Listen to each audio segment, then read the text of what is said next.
por mí que tu amor descendió desde el cielo hasta mi corazón. Fue tu amor el que cambió mi vida, sanó las heridas, hizo un canto en mí. Fue tu amor.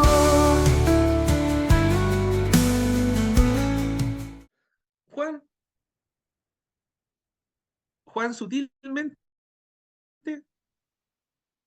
les hace ver a sus lectores cómo la Escritura se va cumpliendo en la persona de Jesús. Si avanzamos al capítulo 20, que es el del próximo miércoles, allí encontramos el objetivo y el propósito del Evangelio de Juan. Juan dice así, hablando de Jesús: hizo además Jesús muchas otras señales, que en presencia de sus discípulos, las cuales no están escritas en este libro. Hizo muchas otras cosas. Él escribe, para que creáis que Jesús es el Jesús, tengáis vida en su nombre. Y yo no me quiero salir de este propósito de Juan al escribir su evangelio y relatar los hechos de la crucifixión de Jesús. Juan va, va buscando antigüedad, la historia del pueblo de Israel, que era archiconocida por todos ellos,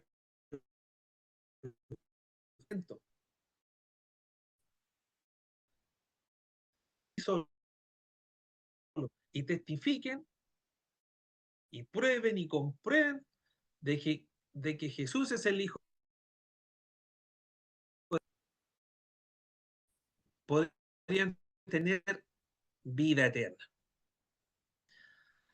Con esto va progresando a través de la historia. Para ellos era, nosotros quizás no estábamos muy familiarizados con la historia del pueblo de Israel. Ese día no comenzó con el nacimiento de Jesús, sino que es parte del plan maravilloso, redentor de nuestro Señor, de nuestro Padre, es que esto comienza mucho más atrás. Y para eso, en parte hay que, o no quiero que nos vayamos a Éxodo, porque allí se hace mención sobre de que está en la preparación del capítulo 19 de Juan. ¿Por qué? En esta fiesta sagrada sobre la Pascua.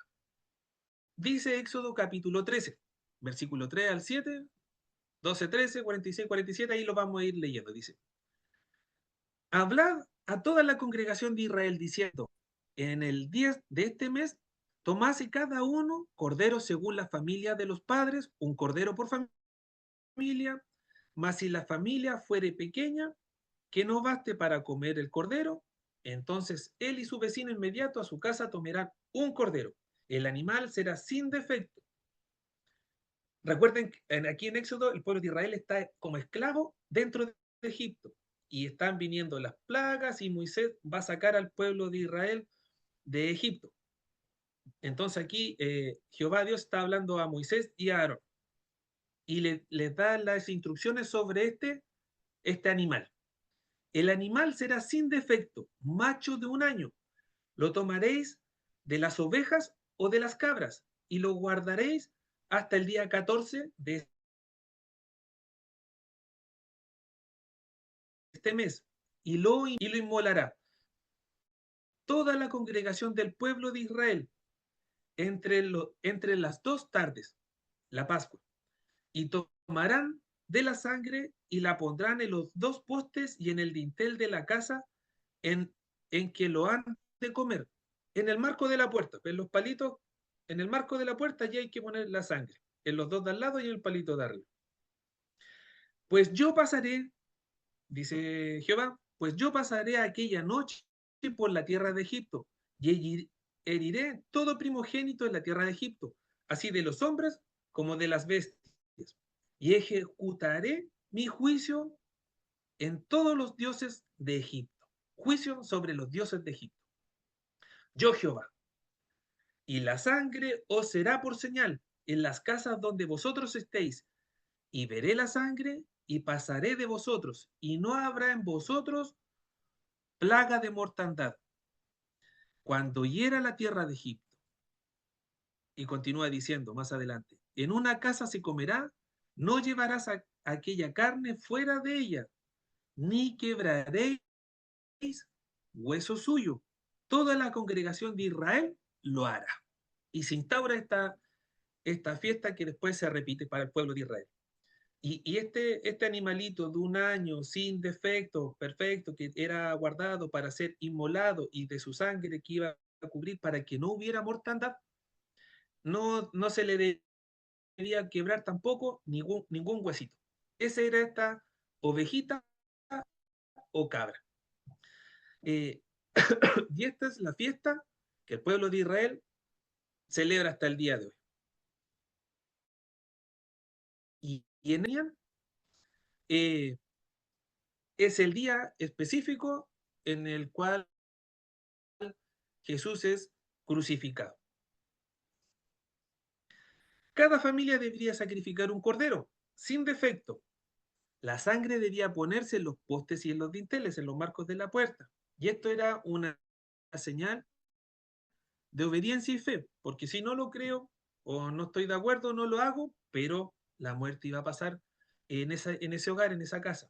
Entonces, poner esta sangre era señal de fe y también de obediencia.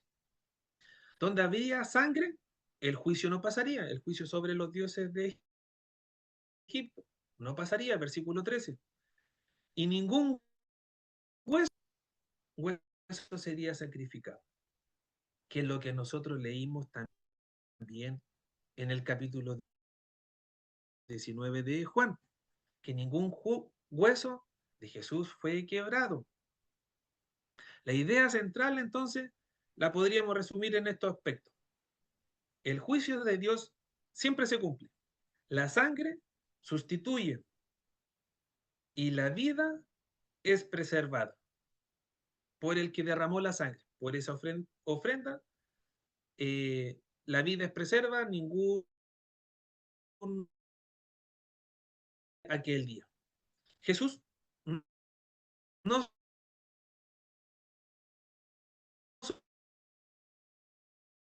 en la Pascua. Por su sangre, salvos.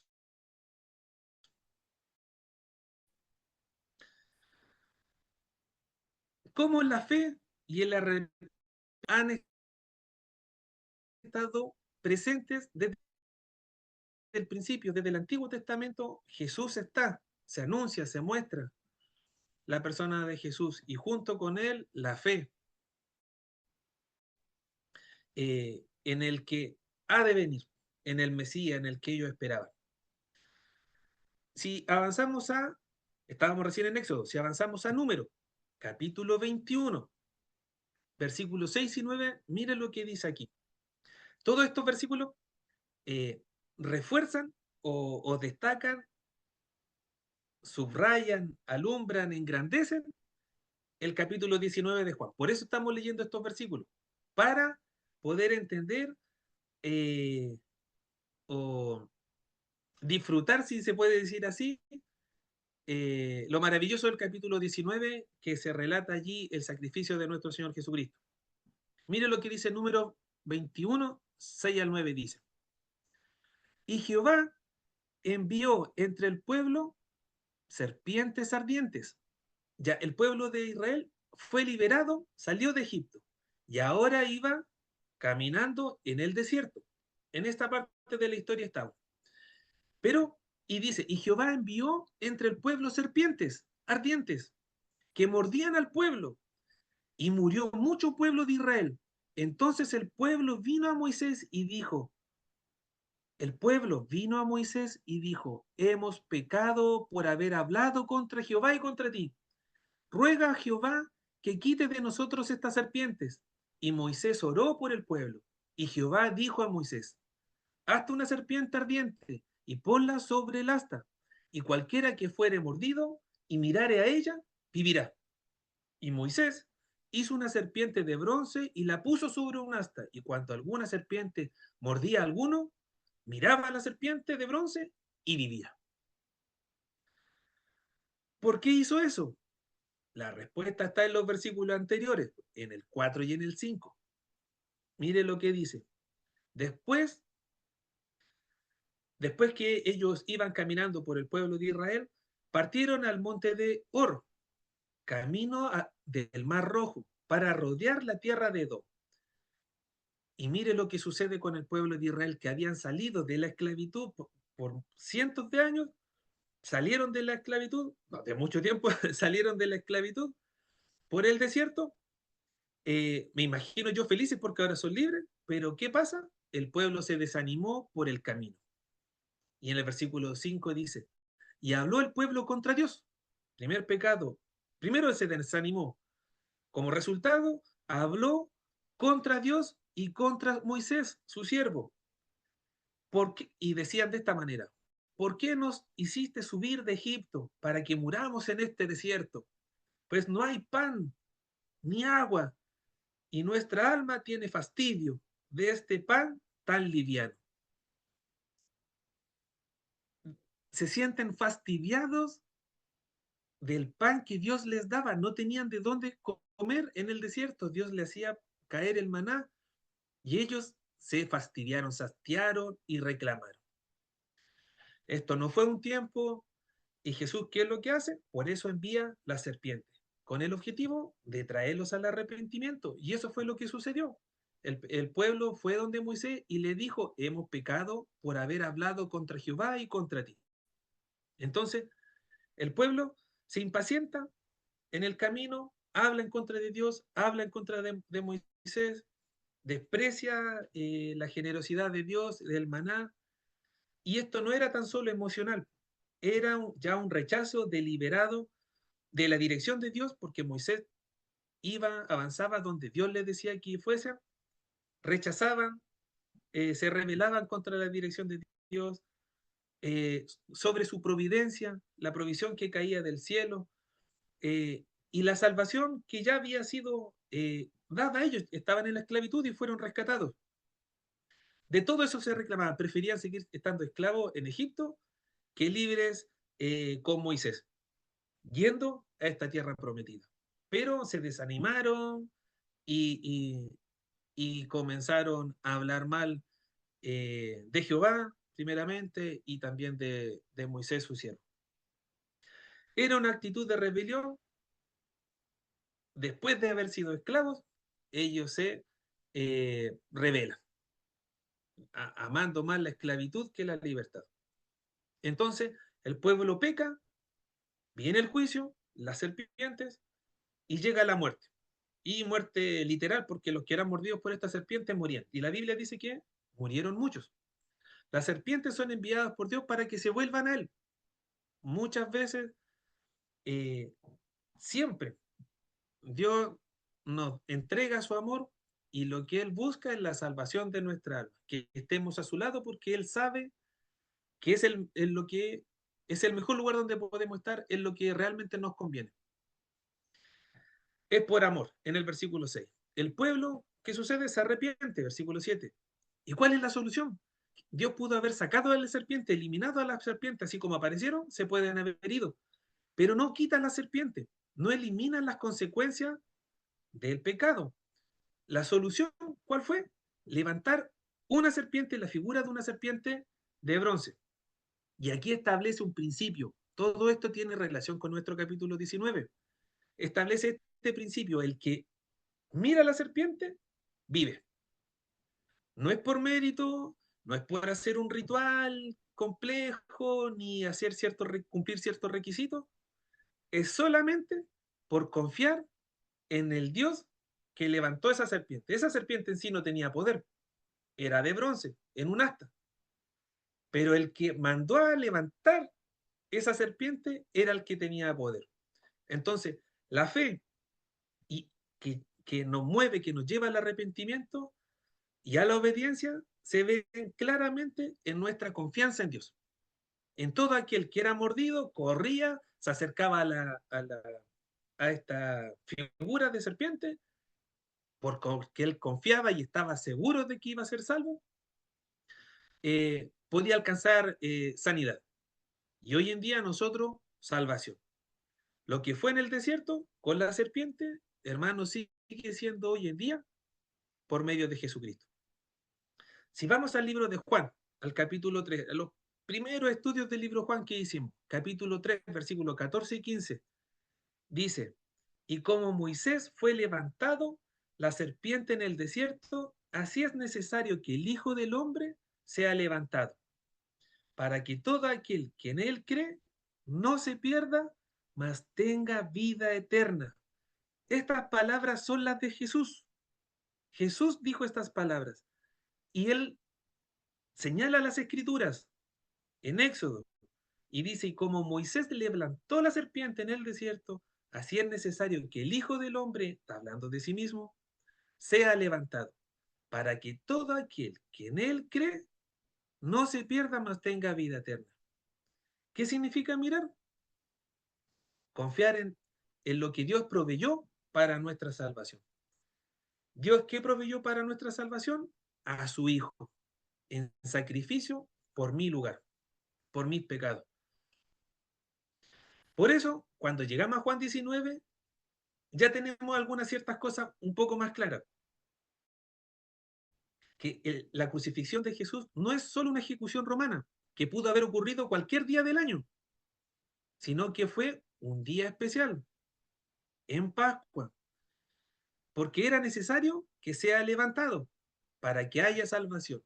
No es una tragedia, era necesario, como decía Juan, para que todo aquel que cree, mira o en otras palabras pone su confianza en Jesús, hermano, pueda alcanzar salvación, no por sus méritos, no por rituales, sino por aquel que tomó mi lugar, su lugar en la cruz.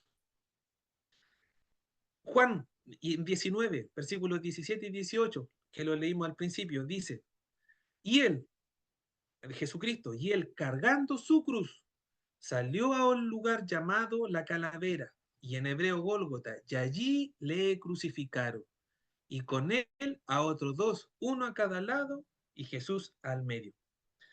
Los romanos, sin conocer nada del pueblo judío, sin entender mayormente su ley, ni sus tradiciones, ni sus costumbres, estaban cumpliendo la palabra de Dios.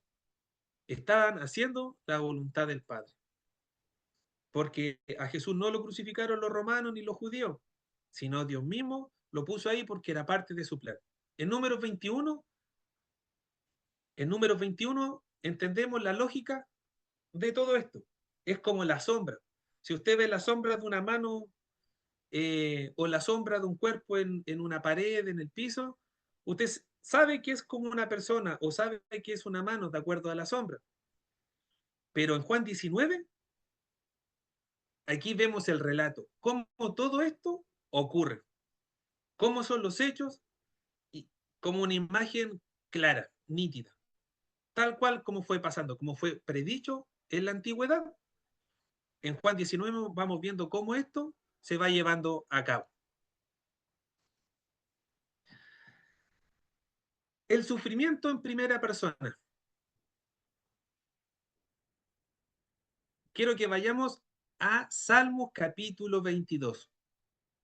Salmos capítulo 2. Es un salmo que escribió David. David escribe estas palabras y a raíz de lo que él escribe, podemos entender que él se sentía perseguido, perseguido, pero intensamente perseguido. Recuerden que hubo un tiempo en que Saúl lo andaba buscando para matar. Humillado públicamente, sentía el abandono y estaba amenazado de muerte. De acuerdo a sus palabras, podemos entender que este era el sentimiento de David. Y Jesús como buen estudiante de la Escritura y conocedor de la palabra de Dios, la palabra de su Padre, Jesús conocía muy bien los salmos. Y él cita al Salmo 22. Allí en Marcos capítulo 15, 34, en Mateo y el otro evangelio, sale cuando eh, Jesús dice, Elí, Elí, lama sabactani, Dios mío, ¿por qué me has abandonado? Eh, Jesús, como conocedor, cita la escritura y cita el Salmo 22 y no es coincidencia y claramente tiene un propósito. Y Juan lo cita también, sutilmente, con una sola frase, pero que está seguro de que sus oyentes sabrían relacionarlo con este Salmo 22. Mire lo que dice el Salmo 22, al cual Jesús está también citando y Juan también. Salmo 22, versículo 1 al 8 y del 16 al 18. Dice, Dios mío, este es el Salmo, Salmo 22. Dios mío, ¿por qué me has desamparado? ¿Por qué estás tan lejos de mi salvación y de las palabras de mi clamor? Dios mío, clamo de día y no me respondes, de noche y no hay para mí reposo, pero tú eres santo, tú que habitas entre la alabanza de Israel. En ti esperaron nuestros padres, esperaron y tú los libraste. Clamaron a ti y fueron librados. Confiaron en ti y no fueron avergonzados. Mas yo soy gusano y no hombre, oprobio de los hombres, despreciado del pueblo. Todos los que me ven me escarnecen, estiran la boca, menean la cabeza diciendo, se encomendó a Jehová, líbrele él, sálvele, puesto que en él se complacía. Burlonamente, burlonamente se hablaban, hacían mueca con la boca, giraban la cabeza, lo despreciaban, a tal punto que él se sentía desamparado, lejos de Dios. Continúa diciendo, saltándonos al versículo 16 y 18, dice, del mismo capítulo 22, dice, porque perros me han rodeado, me han cercado cuadrilla de malignos, horadaron mis manos y mis pies. Horadaron es que atravesaron, rompieron. Contar puedo todos mis huesos. Entre tanto, ellos me miran y me observan. Repartieron entre sí mis vestidos y sobre mi ropa echaron suerte. Son las palabras de David, del salmista. Pueden parecer muy semejantes a lo que relata el capítulo 19 y obviamente no es coincidencia. Todo esto es, es parte del plan de Dios. Y como Juan lo destaca, todo lo que sucedió, todo lo que Juan describió, es para dar cumplimiento a la escritura. O no solo dar cumplimiento, sino para que creamos por medio de cómo en Jesucristo se cumplió la escritura. Juan no fuerza nada, Juan no tiene control de las cosas que están sucediendo. Solo él es un testigo y escribe lo que ve. Y esto es lo que sucede. ¿Y Juan lo escribe para qué? Para que creamos que Jesús es el Hijo de Dios. Hoy día nos tenemos que ir para la casa, si pudiéramos decirlo así, seguros, convencidos de que Jesús es el Hijo de Dios. Y tengamos argumentos para decir, o que nada ni nadie nos pueda sacar de esta seguridad que es Jesucristo, el Hijo de Dios. Sufrió rechazos y burlas. Salmo 22 del 7 al 8. Comparémoslo con lo que leímos al principio de Juan. Y los soldados entretejieron una corona de espinas y la pusieron sobre su cabeza, y le vistieron con un manto de púrpura, y le decían, salve rey de los judíos, y le daban bofetadas. Los soldados se burlaban, tenían a Dios el santo, el justo enfrente de ellos, y le ponen, burlándose de él, una corona, pero no una corona de oro ni diamantes, sino una corona de espinas, que le pusieron en su cabeza y un marto púrpura, que era la tradición de los reyes, el color púrpura, porque era carísimo. Y le decían, salve rey, como le decían, salve César, ellos le decían a Jesús, salve rey de los judíos, y le daban bofeteadas.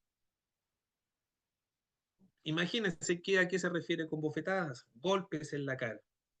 Eso dice el versículo 2 y 3. Pilato le dijo, he aquí el hombre. Cuando le vieron los principales sacerdotes y los alguaciles, dieron voces diciendo, crucifícale, crucifícale. Pilato les dijo, tomadle vosotros y crucificadle, porque yo no hallo delito en él. A los suyos, a quien Jesús vino para salvar, ellos lo rechazaron y le gritaban, crucifícale, crucifícale. Ellos prefirieron al ladrón, a Barrabás, en vez de Jesucristo, el justo, el santo, sabiendo que el otro era un ladrón, un asesino, un bandido. Lo prefirieron a él en vez de Jesús, el Hijo de Dios. Lo rechazaron, se burlaron. En el versículo 14 y 15 del capítulo 19 dice, entonces dijo a los judíos Pilato, he aquí vuestro rey. Pero ellos gritaron, fuera, fuera, crucifícale. Se lo entregó, se lo entregaba y ellos lo rechazaban y lo único que pedían era su muerte. El Salmo 22 relata también, como podríamos decirlo, de primera persona. El salmista está escribiendo y Jesús cita al salmista porque se siente identificado con todo lo que él escribió, que representa al sufrimiento que estaba experimentando Jesús en la crucifixión. Dice el Salmo 22, versículo 14 y 15. Así que entonces tomó Pilato a Jesús y lo azotó. Sufrimiento, lo azotó, azotes. Y Jesús, él cargando, en el versículo 1, en el versículo 17 al 18 dice, y él cargando su cruz, salió al lugar llamado la calavera y en hebreo Gólgota, y allí le crucificaron. En esas breves palabras, y allí le crucificaron, hay mucho sufrimiento, mucho dolor. Horadaron, traspasaron sus manos, traspasaron sus pies, le colgaron en un madero, lo desnudaron a pleno sol y clavado entre los ladrones.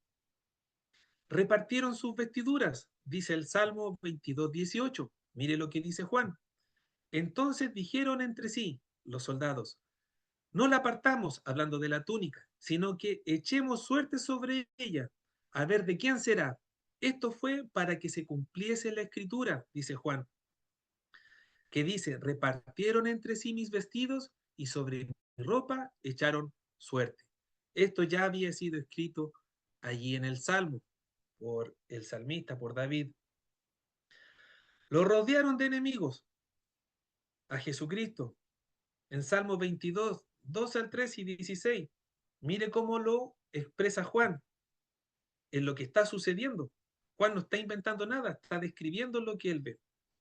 Entonces la compañía de soldados, el tribuno y los alguaciles de los judíos prendieron a Jesús y le ataron. Y lo llevaron primeramente a Anás, porque era suegro de Caifás, que era el sumo sacerdote aquel año. Juan 18, lo vimos el miércoles pasado. Cuando arrestan a Jesús, se encontraba rodeado de enemigos que buscaban su muerte.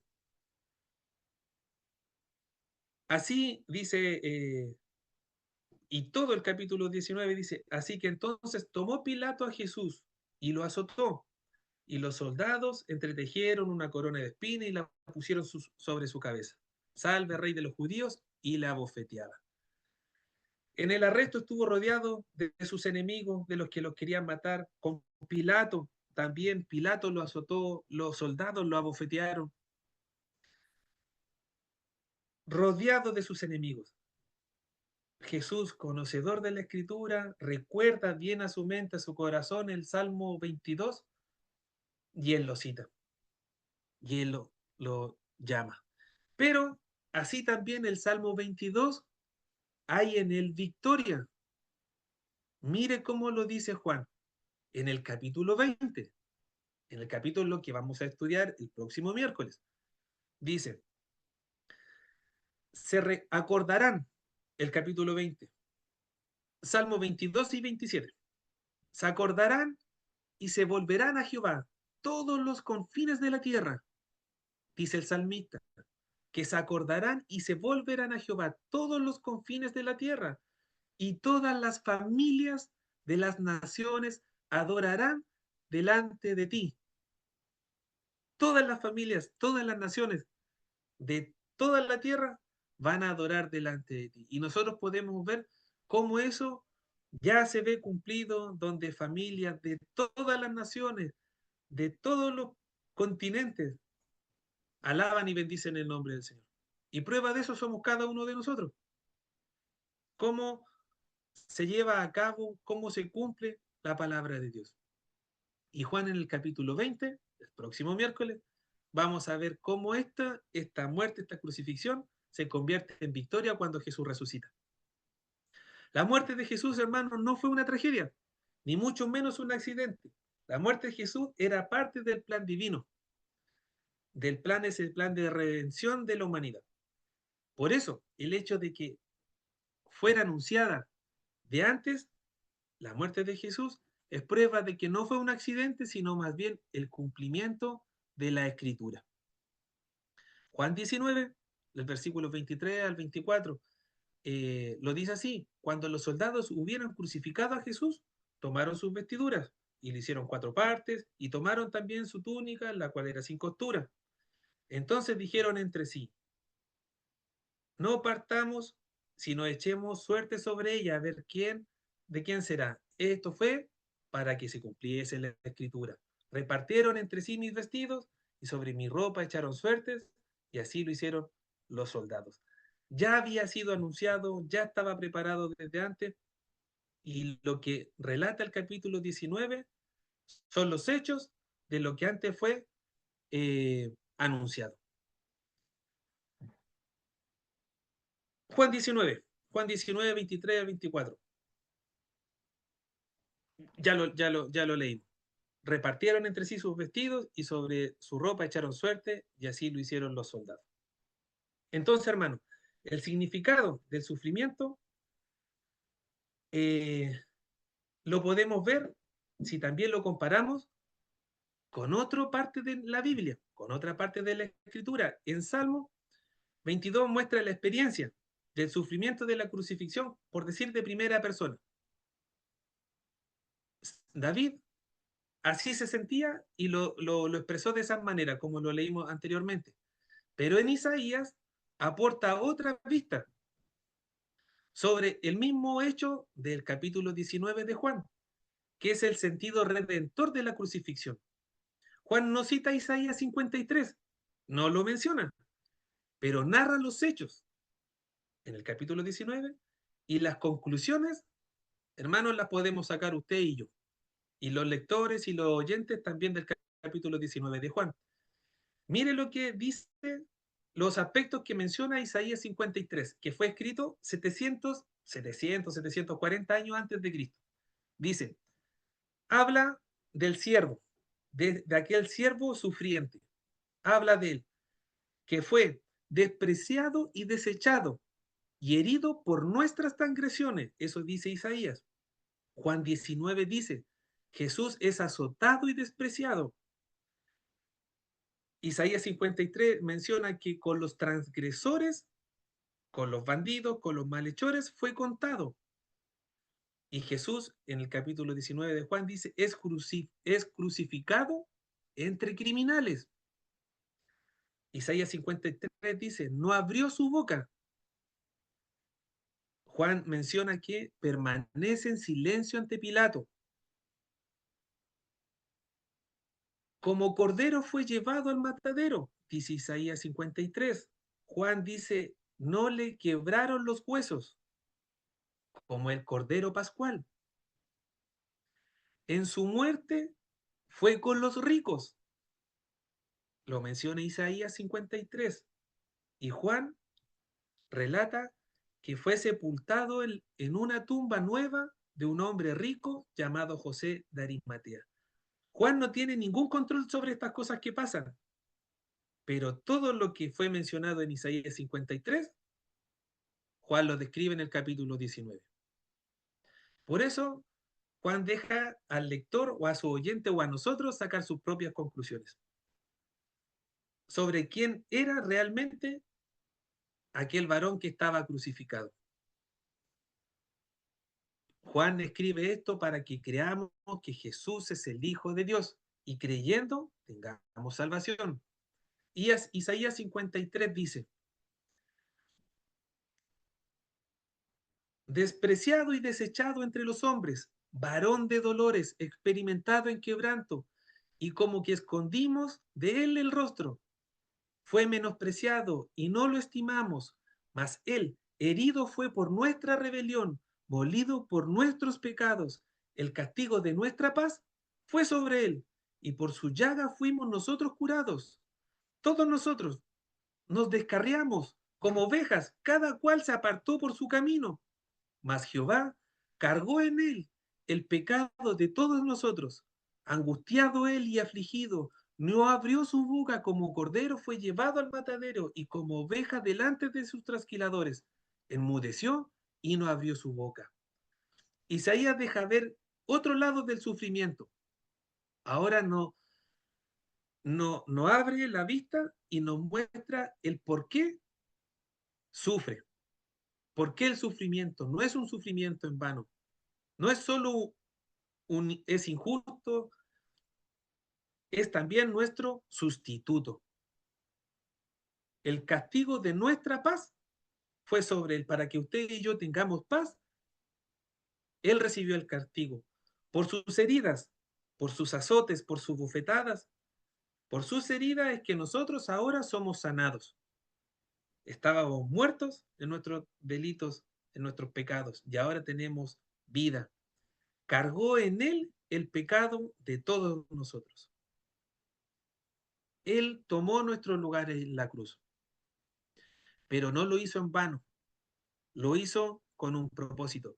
Y voy a leer Isaías 53 del 8 al 12, pero esta es otra versión, la TLA. No sé si alguno de ustedes tiene en su casa una Biblia TLA, pero mire cómo traduce estos versículos esta versión. Dice, cuando lo arrestaron, no lo trataron con justicia.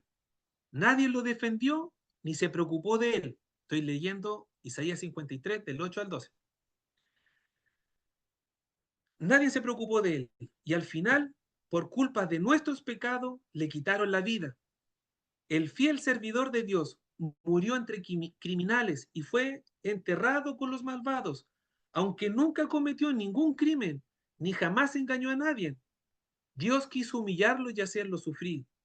Y el fiel servidor ofreció su vida como sacrificio por nosotros. Recuerden que todo esto es el plan de redención para la humanidad, que se apartó cada uno en sus propios afanes, en su propio pecado. Por eso, continúa diciendo, por eso él tendrá una vida muy larga, llegará a ver sus descendientes y hará todo lo que Dios desea. Después de tanto sufrimiento, comprenderá el valor de la obediencia a Dios. El fiel servidor, aunque inocente, fue considerado un criminal y pues cargó con los pecados de muchos para que ellos fueran perdonados. Bendito Señor. Él dio su vida por los demás. Por eso Dios lo premiará con poder y con honor. Amén. Eso llevó a cabo Jesucristo allí también en la cruz. La cruz tiene un sentido, tiene un propósito, no es sufrir por sufrir, tenía un propósito. Jesús guardó silencio ante Pilato, no reclamó, no se negó, aún siendo inocente. Pilato mismo no veía culpabilidad en él, pero fue Jesús quien voluntariamente fue a la cruz para que muchos fueran salvos de la condenación por su sacrificio allí en la cruz. Su sufrimiento no fue, hermano, una tragedia. Su sufrimiento era necesario. Fue siempre parte del plan redentor del Padre para que alcanzáramos salvación. Y la única manera que Jesús, el Hijo de Dios, tomara nuestro lugar en la cruz y así se cumplieran, como dice Juan, las Escrituras. Hermano, todo converge en Juan 19, todo apunta a Juan 19, o no a Juan 19, sino al hecho de que Jesús fue crucificado allí en la cruz. Tomó nuestro lugar para pagar nuestra deuda. Cuando Jesús, después de todo, exclama, consumado es. Juan 19:30. Y lo que parecía, hermano, una derrota se convierte al final en una victoria, en el verdadero rey, del cual todos se burlaban, se trataban de ridiculizar, de humillar. Jesucristo se sienta en su trono, que para todos era deshonra y humillación. Jesús convierte esa cruz, su trono, en gloria. Bendita cruz, hermano, y esa cruz ahora está vacía porque Jesús resucitó y la muerte no le pudo vencer. Mire lo que dice Colosenses 13. Y a vosotros estando muertos en pecados y en la incircuncisión de vuestra carne, os dio vida juntamente con él. Está hablando de Jesús, Pablo. Pablo está hablando de Jesús. Os dio vida juntamente con él, perdonándoos todos los pecados, anulando el acta de los decretos que había en contra de nosotros, que nos era contraria, quitándola de en medio y clavándola en la cruz. Y despojando a los principados y a las potestades, los exhibió públicamente, triunfando sobre ellos en la cruz. Colosenses 2, 3 al 15. El pecado fue pagado, nuestra deuda cancelada, y Satanás fue derrotado.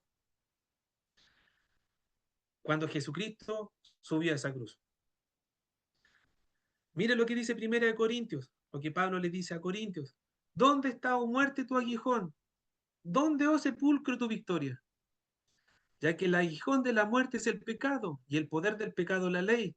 Mas gracias sean dadas a Dios, que nos ha dado la victoria por medio de nuestro Señor Jesucristo. La resurrección, hermano, es la mayor prueba de su victoria, y para todos aquellos que en Él creen. Hermanos, ya no hay muerte para nosotros, solo victoria, por medio de Jesucristo. Jesús le respondió diciendo, recordemos lo que dijo Jesús allí en Juan 12. Jesús le respondió diciendo, ha llegado la hora para que el Hijo del Hombre sea glorificado. De cierto os digo que si el grano de trigo no cae en la tierra y muere, queda solo, pero si muere, lleva mucho fruto. Allí Jesús en el capítulo 12 está anunciando su muerte y está comparándose con el fruto del trigo que cae, pero que tiene que morir, pero cuando muere, trae fruto. Fruto de eso somos cada uno de nosotros, que su palabra ha sido esparcida por todos los confines de la tierra. Y en esa cruz, por esa cruz, el Hijo es glorificado. Por lo que Él hizo en esa cruz, siendo inocente, tomando el lugar del culpable, nosotros glorificamos el nombre de nuestro Señor y recordamos su sacrificio. Juan mismo registró las palabras de Jesús cuando le decían a sus discípulos que la hora había llegado y conecta estas palabras con su muerte y con su glorificación. Hermano, en Jesús se cumple en la Pascua como el cordero sacrificado, el cordero pascual, el que derrama la sangre y que por él no hay muerte. Se hizo justicia divina, satisfaciendo la ira de Dios en contra del pecador, porque Dios nos da por inocente al culpable, y al culpable lo llama por inocente. ¿Y por qué nosotros, siendo pecadores, Jesús nos considera inocente? Porque Jesús pagó el precio.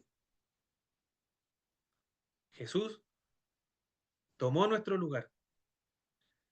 Se abrió también el camino al Padre. Por lo hecho por Jesús allí en la cruz, este camino fue abierto. Es que nosotros alcanzamos, nos ponemos a cuentas con Él, con Dios. Y ahora podemos acercarnos confiadamente al Padre por medio de Jesucristo. Y se estableció allí este nuevo pacto. Un pacto ya no por obras, un pacto de gracia.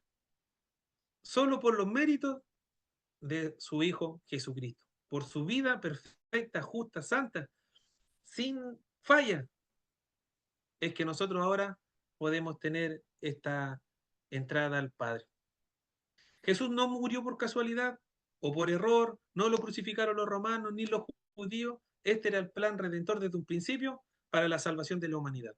Jesús, hermano, no sufrió por nada. sufrió por nosotros.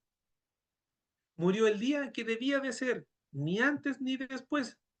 Murió como el siervo anunciado, para que se cumpliera la escritura. Fue levantado en esa cruz para nuestra salvación y sea glorificado por siempre, por la eternidad. Hermanos, Dios es soberano, Dios tiene poder. No hay mejores manos que estar en las manos de nuestro Señor. Que esta palabra, como dice ahí la diapositiva, traiga a nosotros, hermanos, gratitud, traiga a nosotros confianza en su palabra, esperanza, alegría y gozo, también humildad y fe. Y sobre todo, amor por nuestro amado Señor y Salvador. Que el sacrificio en la cruz eh, sepamos eh, valorar este sacrificio y compartirlo. Porque para todo aquel que cree, para todo aquel que mira esa figura como la serpiente en el desierto, puede alcanzar también salvación y vida eterna. No nos quedemos, hermanos, con este mensaje y compartámoslo con nuestra familia. El Señor siempre nos pone, se encarga de ponernos una oportunidad para poder compartir este mensaje. Así que, hermanos, marque ahí su Biblia, ráyela, marque esos textos, memorícelo, es una buena práctica para que también pueda compartir con otros. Ya, mis amados hermanos, que el Señor les sea bendiciendo grandemente eh, y no seamos oidores olvidadizos, sino hacedores también de su palabra. Amén. Que el Señor les bendiga, hermano. Fue por mí que tu amor descendió desde el cielo hasta mi corazón. Fue tu amor el que cambió mi vida, sanó las heridas, hizo un canto en mí. Fue tu amor.